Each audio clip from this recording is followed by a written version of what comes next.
एक गांव में एक साधु का बहुत बड़ा आश्रम था। साधु से ज्ञान प्राप्त करने के लिए दूर दूर से हजारों मुखिया आए। एक बार उनके पास एक शिष्य आया जिसे बहुत कुछ कहना था। जब वह भिक्षा लेने के लिए गांव में जाता था तो उसे बोलने में हमेशा राहत मिलती थी। जब वह आश्रम में जाता है तो हर घर से एक नई कहानी लेकर आता है और आश्रम पहुंचकर अन्य शिष्यों को कहानी सुनाना शुरू कर देता है। मौका मिलते ही वह एक शिष्य से दूसरे शिष्य की बुराई करता है, चुगली करता है और दूसरों के सामने अच्छा बनने की कोशिश करता है। वह स्वयं की प्रशंसा करने लगा और सदैव गुरु के सामने स्वयं को सबसे बुद्धिमान और सर्वश्रेष्ठ साबित करने का प्रयास करने लगा। वे स्वयं को अन्य शिष्यों से भिन्न एवं श्रेष्ठ मानते थे। वह कहते थे कि मैं एक अमीर परिवार का बच्चा हूं, अगर चाहता तो आरामदायक जिंदगी जी सकता था, भारत में अधिक सुविधाओं के साथ जीवन जी सकता था, लेकिन मैं वह सब छोड़कर यहाँ आया क्योंकि मुझे सत्य की खोज करनी थी, खुद को जानना था, जीवन को स्वीकार करना था, इसलिए आपके लिए मेरा बलिदान सबसे बड़ा है।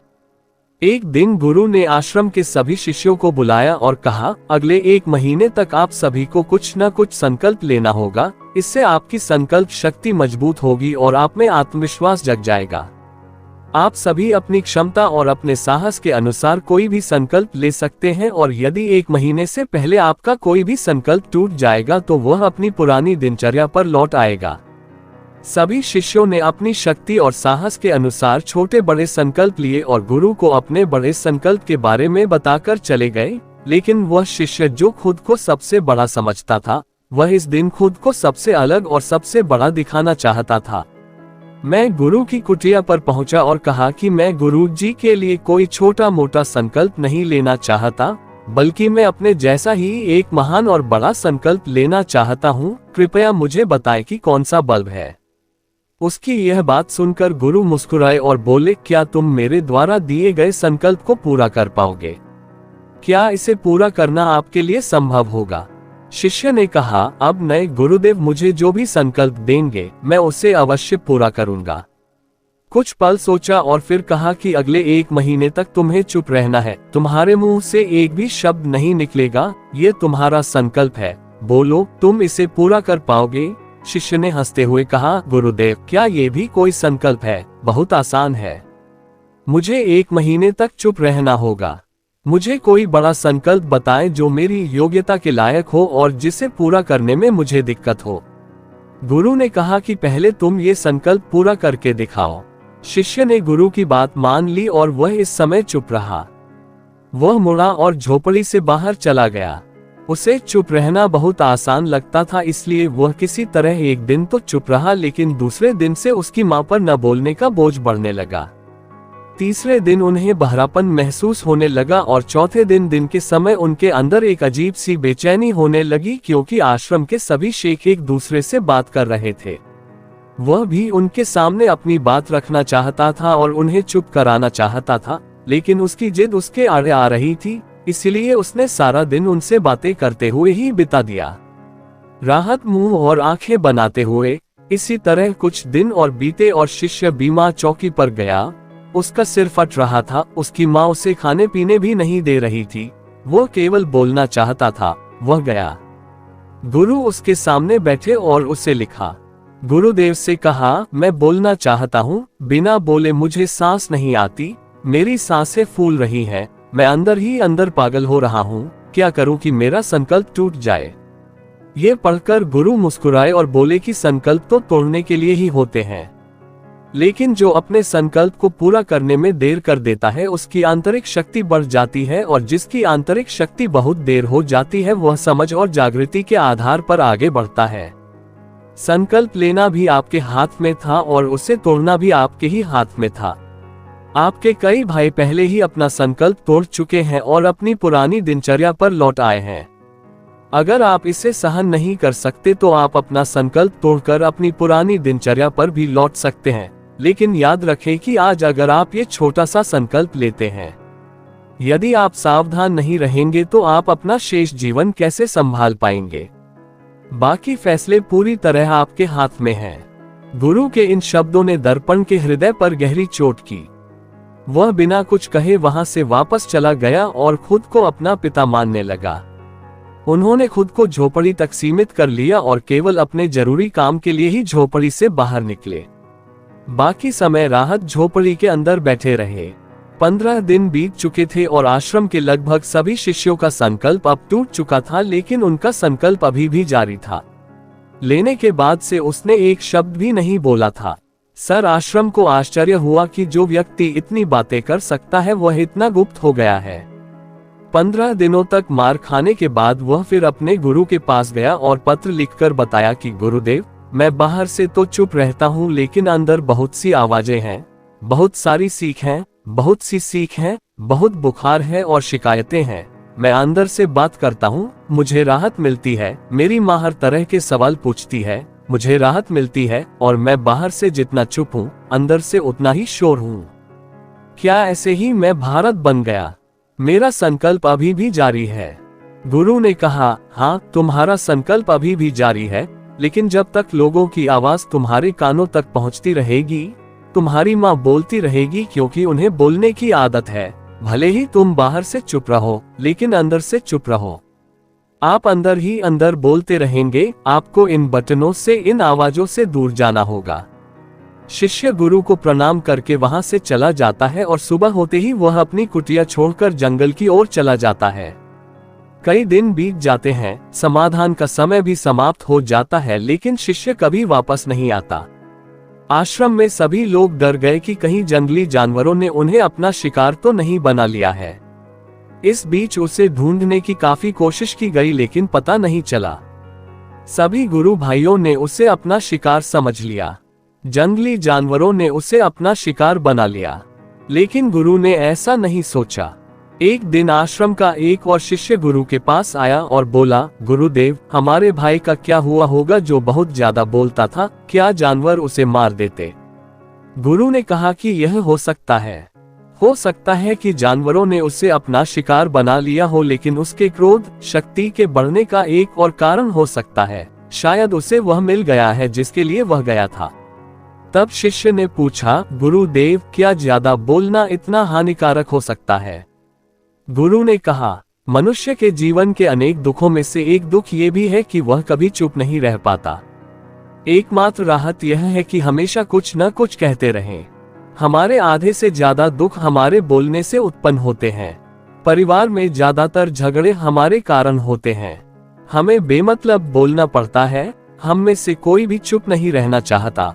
हम बस सामने वाले को वो सारी बातें बताना चाहते हैं जो हमारी माँ ने कही है, भले ही सामने वाला उसे सुनना न चाहे, और इस तरह हम बेमतलब बोलते रहते हैं चीजें, और हम दूसरों की निरर्थक बातों को अपने अंदर आत्मसात करते रहते हैं, और यह जीवन भर चलता रहता है।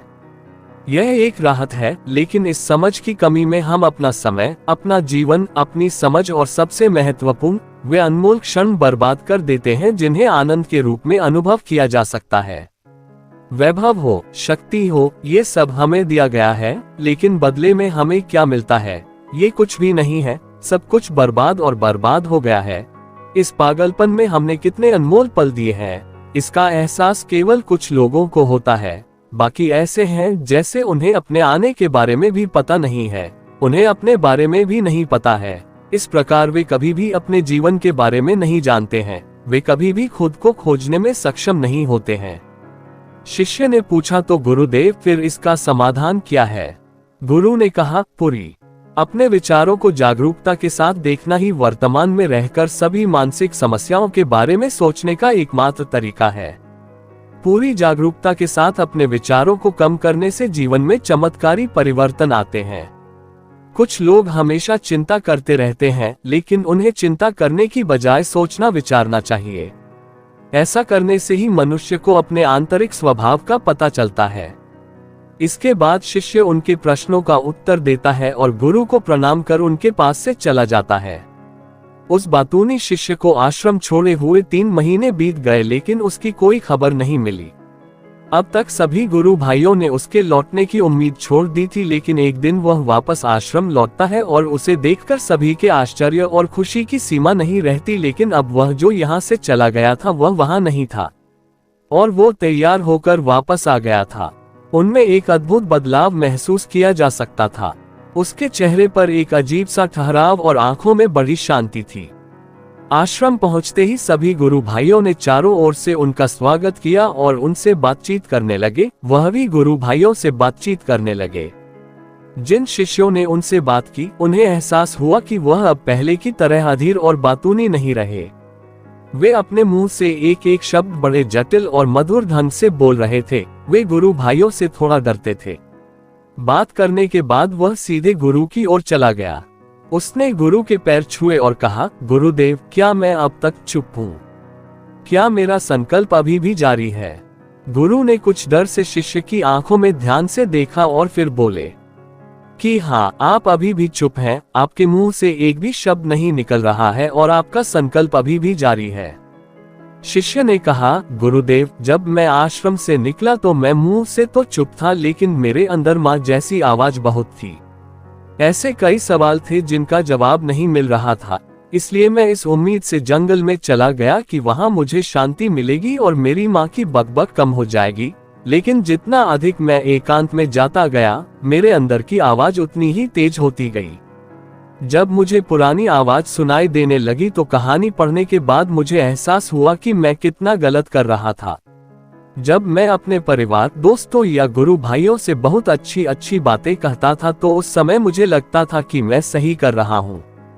मैं गुरु भाइयों के बारे में गपशप करता था और उनका मजाक उड़ाता था। तब मैं सोचता था कि मैं उनसे बेहतर हूँ और सही काम कर रहा हूँ। पहली बार मुझे एहसास हुआ कि मैं कितना गलत बोल रहा था। ये आवाजें और शिकायतें काफी समय से मेरे अंदर सुनाई दे रही थीं। ऐसा चलता रहा, लेकिन धीरे धीरे एक दिन मेरे अंदर से ये सारी आवाजें गायब हो गईं। अब मैं अंदर से भी चुप हो गया। उसे गाने लगा। जंगल में बाहर से कोई बोलने वाला नहीं था और अंदर से कोई आवाज नहीं थी। बच्चा था वही, और मैंने उसे एक दिन पहले सुना था। एक बार जब मुझे मौन का सही अर्थ समझ में आया तो मेरे चारों ओर बहुत शांति थी।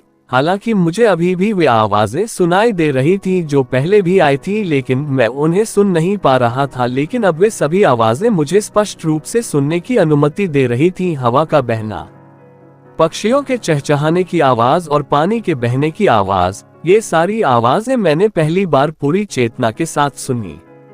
मैंने पहले कभी भी अपने चारों ओर ऐसी शांति महसूस नहीं की थी, और आखिरकार जब मैंने इस शांति को महसूस किया तो मैं अंदर से चिल्लाया। मैं कहता हूँ कि मैं जाग गया और कहा, भगवान, ये कैसी शांति है? सब कुछ इतना शांत क्यों है? लेकिन उसके बाद भी मेरे चिल्लाने से वह शांति दूर नहीं हुई। सब कुछ पहले जैसा शांत था, बाहर भी और अंदर भी। गुरुदेव, मेरी आंखों से राक्षसों की धाराएं बह रही थीं। मैंने अपने गुरु भाइयों से बात की, मैंने आपसे बात की। मैं बोल रहा हूँ, मैं चल रहा हूँ, मैं सब कुछ देख रहा हूँ, लेकिन मैं अपने आप में बिल्कुल अकेला हूँ। मैं मौन हूँ, भीड़ में भी मैं रहता हूँ, फिर भी अकेला महसूस करता हूँ और भीतर से अलग थलग। खुद से शोर मचाना भी चाहूँ तो भी अंदर से सुकून मिलता है। अब सब कुछ दिखने और पढ़ने को मिलने लगा है, सब कुछ सुनाई देने लगा है, सब कुछ पढ़ने में लगने लगा है। गुरु ने अपना अंतिम उपदेश देते हुए कहा था कि जब तक हम बाहर की ओर बोलते रहेंगे तब तक भीतर अशांति बनी रहेगी। ऐसा ही रहेगा, लेकिन एक दिन हम अंदर की ओर मुड़ेंगे, फिर मुंह से चाहे कुछ भी निकले हम चुप ही रहेंगे। दुनिया की सारी बुराइयां अधिकतर हमारे बोलने से ही पैदा होती हैं, क्योंकि हम कभी चुप नहीं रहना चाहते। बातचीत भी होती है, लेकिन वो हमारी अंतरात्मा की बातचीत होती है। हमारे अंदर की बात जीतती है। हम जरूरत से ज्यादा बोलते हैं। हम सामने वाले को सुनना नहीं चाहते, बल्कि उसकी वाणी को रोकना चाहते हैं। हम उसे समझाना चाहते हैं कि मैं कौन हूँ, क्या कर सकता हूँ, और यही हमारे जीवन का उद्देश्य है। हमारी सारी ऊर्जा इसी बेकार की बातों में बर्बाद होती रहती है। वैसे ही समाज में लोगों का जीवन दुखों से भर जाता है। वे हमेशा एक दूसरे की बात सुनने की कोशिश करते हैं। वे एक दूसरे से बात करने में लगे रहते हैं, कभी कभी सुनने या समझने की इच्छा के बिना भी। और उन्होंने कभी चुप रहना नहीं सीखा है, क्योंकि चुप रहने से उन्हें छोटा महसूस होता है। दुनिया में सभी युद्धों का कारण हमारा बहुत अधिक बोलना है, इसलिए हमें उतना ही बोलना पड़ता है। हमें उतना ही बोलना चाहिए जितना जरूरी हो, क्योंकि व्यर्थ बोलने से ऊर्जा नष्ट हो जाती है और बोलने से ही हम अंदर की ओर नहीं लौटते, क्योंकि ये हमें बाहर की ओर खींचता है। और बाहर क्या है, लेकिन ये संसार नहीं है। लेकिन अगर हम अपने भीतर के प्रति जागरूक हो तो हमें कुछ भी करना होगा, वरना दुनिया में अगर हमें अपने भीतर ही यात्रा करनी है तो हमें अपने मुंह पर पट्टी बांध कर रखनी चाहिए।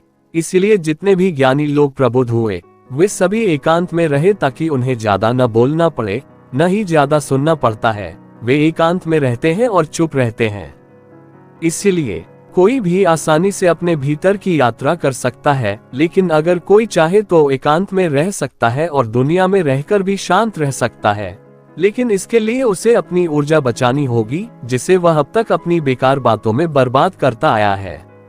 बोलना ही हमें भीतर ले जाता है, यह आगे वापस नहीं लौटती, क्योंकि इसे हमें बाहर से दूर रखना होता है। और इतना कहकर गुरु और शिष्य दोनों मौन हो जाते हैं और मौन रहते हुए ही गहरे ध्यान में प्रवेश कर जाते हैं। तो दोस्तों, आपको ये कहानी कैसी लगी कमेंट बॉक्स में जरूर बताएं, और अगर अच्छा लगे तो इस चैनल को सब्सक्राइब करके नोटिफिकेशन बेल जरूर मिलेगा। तो अगली कहानी में मौन का अभ्यास करें।